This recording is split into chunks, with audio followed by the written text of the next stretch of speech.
صندوق النقد الدولي الفترة الأخيرة طلع مجموعة قرارات مهمة جدا، لكن ورا القرارات ديت كواليس أهم منها إن مديرة الصندوق قالت إن مصر هتستنفذ احتياطاتها من الدولار الفترة اللي جاية طول ما هي مش مخفضة عملتها مرة تانية، وبالشكل ده فهي كده بتستنفذ الاحتياطي في دعم وحماية الجنيه. خليني صريح معاك، قرار التعويم جاي لكن مصر بتأخره شويتين. وإيه بقى اللي هيأثر على مصر بقرار زي ده؟ طبعا ده السؤال الأكبر واللي بيتسأل بنسبة كبيرة الفترة دي. وإيه التأثير اللي هينعكس على المواطنين والمستثمرين بعد القرار؟ تعال ندردش مع بعض ونعرف إيه هي القصة بشكل أوضح. خليك فاكر إننا بنتعمق في الحدث وبنقول الجديد.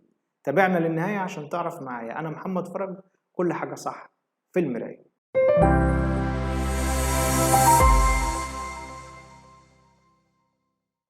في البداية خلينا نسأل ونقول سبب تخفيض وكالة موديس تصنيف مصر العالمي.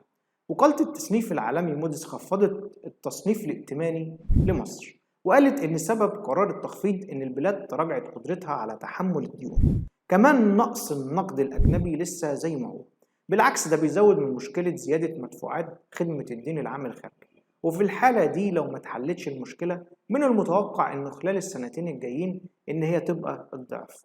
وفكرة ارتفاع الاقتراض بالشكل ده وسط التضخم ووسط النقص الحاد في العملة الأجنبية كلف مصر أعباء أكتر وأكتر، لأن وكالة موديز خفضت التصنيف العالمي لمصر، وده معناه إن المضاربة على السندات المصرية ضعيفة، ووضع المخاطر فيها هيكون عالي جدا.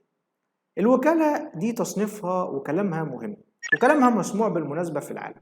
كمان ليها تأثير مهم في سوق السندات، لأن ببساطة المستثمرين بيستشيروها قبل توجيه أسهمهم عشان يختاروا الأسواق الرابح فيها أموالهم ويستثمروا فيها بشكل مباشر على طول. إيه اللي هيأثر على مصر بقرار زي ده؟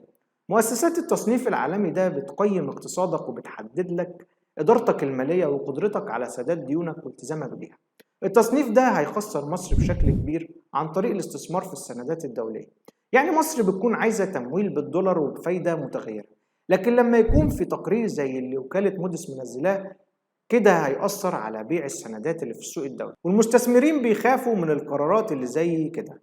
كل التصنيفات دي هدفها واحد وصريح، وهو إنها بتطالب مصر بتخفيض قيمة الجنيه. كمان صندوق النقد الدولي أصدر قرار توقع فيه إن معدلات التضخم هتزيد عالميا ومحليا. كمان بيوجه رسالة لمصر فيها، وهي إن معدلات التضخم وزيادة أسعار السلع الغذائية دي لوحدها مصدر قلق، ولسه مش عارفين المصير اللي هيواجهوه بسبب زيادة الأسعار وارتفاع التضخم. هل يجب على مصر تعويم الجنيه؟ الجنيه المصري الفترة اللي فاتت شهد تعويم وخفض قيمته بشكل كبير جدا ورا بعضه، بالطريقة اللي خلته أفقد توازنه قدام الدولار. وخلال السنة اللي فاتت مصر خفضت عملتها أكتر من مرة، كانت حوالي 50%. وحسب برنامج الإصلاح الاقتصادي لازم يحصل تعويم الفترة اللي جاية، لأنه ده قرار لا مفر منه. والرئيسة التنفيذية لصندوق النقد قالت إن مصر بتأخر قرار كده هيحصل، بل طول الانتظار وتأجيله هيخلي الموضوع أسوأ للأسف. مصر بقى بتسعى لحلول بديلة عن الدولار. كالعادة مصر الفترة اللي فاتت كانت بتفكر في حلول بديلة للتعامل التجاري بالعملات المحلية مع الصين والهند وغيرهم، وده الغرض منه هو تخفيف الضغط على الدولار، خصوصا ان العالم الفترة اللي فاتت بيعيش تغيرات وأزمات اقتصادية بشكل كبير. كمان مفيش أي دولة تقدر تتعامل بالعملات المحلية، وده نتيجة قوانين التجارة الدولية اللي بتسمح بتنفيذ التبادل التجاري بالعملات المحلية بين الدول. لكن مصر عندها فرصة كبيرة في إن هي تخفف الضغط على الدولار وتعزز قيمة الجنيه، وده هيكون قدام سلة العملات الرئيسية عن طريق مبدأ التبادل التجاري مع دول شرق آسيا، واللي الفترة اللي فاتت خدت مكانة عالمية في الدول اللي اقتصادها كان بينمو بشكل أسرع على مستوى العالم. الخطوة دي هتكون مهمة جدا لصالح الجنيه، لأنها كده هترفع الطلب على الجنيه وهينعكس بشكل إيجابي على قيمته قدام العملات اللي في السلة. البنك المركزي الفترة اللي فاتت استخدم الروبل الروسي في خطوة لتحقيق التبادل التجاري بالعملات المحلية بين مصر وروسيا. التعامل كان كويس جدا والكل كان بيدعم خطوة زي دي. كمان الرابط بين البنكين كان ماشي بشكل كويس، وده اللي أثر بشكل كبير على حجم التبادل التجاري بين البلدين، وكل ده لتحقيق وتعزيز قدرة مصر على مستهدفاتها الاقتصادية. ده غير الموافقة على تأسيس بنك التنمية الجديد اللي تبع تجمع البريكس. وانضمام مصر للتحالف ده أدى لاستفادة كبيرة جدا، خصوصا في موضوع البنك، لأن البنك بيدعم التنمية المستدامة وبيعزز التعاون عن طريق إنه بيهتم بمجالات البنية التحتية زي الطاقة والمياه. ده غير إن عمليات البنك بتشمل قطاعات البنية التحتية والصحة وغيره. كمان فكرة إن مصر تنضم لتحالف زي ده يعتبر ملف جديد للاقتصاد المصري وبيقلل الضغط عليها من ناحية، خصوصا إن الدولار بنحاول إن إحنا نستبدله حتى ولو بشكل جزئي عن طريق التعاملات المحلية، وده بالتالي هيخفف الضغط على البنك المركزي شوية ويقلل من الاقتراض شوية كمان.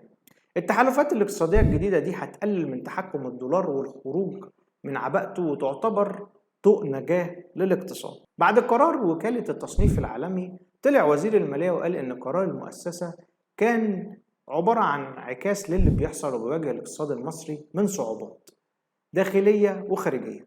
كمان الوزارة الفترة اللي جاية بتحاول إنها تحقق إصلاحات وتعدل في الشكل الهيكلي لاقتصادها، وده كله عشان يساعدوا في جذب الاستثمارات وتحسين بيئة العمل في القطاع الخاص. إيه تأثير رفع الفايدة على المواطنين والمستثمرين؟